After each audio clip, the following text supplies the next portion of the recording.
This one incident still haunts me to this day. I'm a 22-year-old female, but this happened when I was 18. I still haven't moved out, and I was living with my family. It was my sister Judy's 16th birthday. Judy wanted to stay at a hotel and celebrate with her friends. My parents didn't want her to go alone, so we all planned for a staycation in a countryside hotel. My dad was taking care of the entire accommodation of 7 to 8 people, so we could afford a 3-star hotel. The decor and the condition were quite good, and the staff was also helpful. When we checked in, we got into the rooms on the 3rd floor. We ate later that day, and Judy went for a walk at the riverbed nearby with her friends. I wanted to have some time for myself, so I decided to stay back. I was reading in my room when my mom called me and asked if I can go to the front desk to get some more pillows for my sister's friends. As much as I hated these unwanted chores, I didn't refuse my mom. I grabbed my room key and started walking all the way out to the elevator. The corridor was empty and dimly lit. Maybe that's why I didn't notice the man until he moved into the corner. Yes, a man was sitting on the floor, mumbling some gibberish.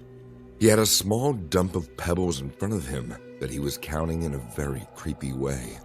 His hair was all shaggy, and the coat he wore had a very strong smell, somewhat like a goat. As I silently walked past him, he lifted his head and smiled at me, flashing his bloodshot eyes. It took me only a second to figure out that this dude was Milky Way high. I ignored him and got into the elevator. He watched me without even blinking as the elevator door closed. I grabbed the pillow from the dash and went back to the elevator. On the way up, my heart was beating fast. I expected the man to be gone, but as soon as the elevator door opened, I found him in the same spot.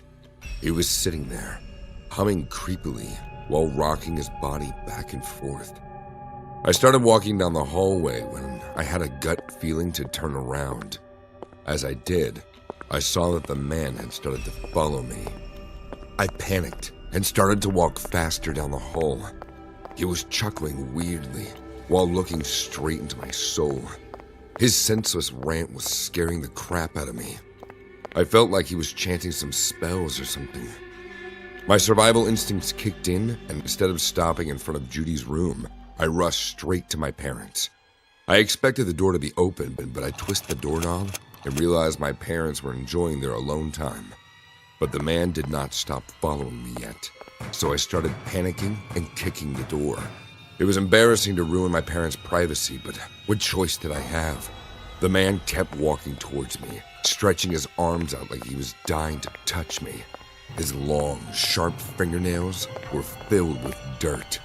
Seeing my parents were taking their time to open the door, I could not stay put. I started screaming, "Dad, open the door! Dad, please just open the door!" The moment I called out to my dad, the creepy behavior changed. He looked away from me, then slowly tilted his head to the right. His left eye twitched, and then he said out loud, "Oh, Dad." There was disbelief in his voice, as if he expected me to be alone in this hotel. What he did after will be forever imprinted on my memory. He started backing away, but not in the usual way. He didn't turn around. He didn't run. He just slowly started backing away while watching me the entire time. Finally, my dad opened the door, and I started crying. I was too old to cry like that, but my dad understood something very serious was happening. He took me in, and my mom gave me water to calm me down. Once I contained myself and told my parents everything. My dad went to go look for him, but after searching the entire floor, they didn't find him. I couldn't sleep the rest of the night, but whenever I closed my eyes, I swear I could see the man crouched down in the corner of my room, chuckling at me. The next morning when I woke up, I went down for breakfast, and I saw 2 cop cars parked outside the hotel entrance. My dad was talking to a tall, handsome officer. When he saw me, he called out to me.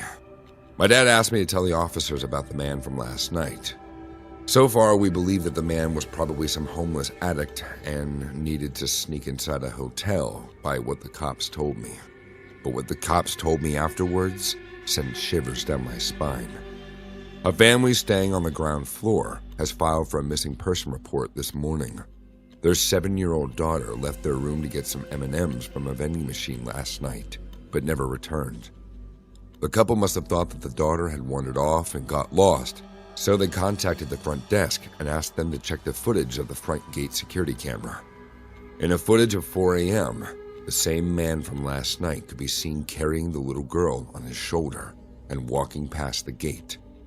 The girl seemed like she was sleeping, but the police suspect that she was knocked out unconscious. I gave the cops all the information I could about the man, but sadly they never found him or the girl ever again.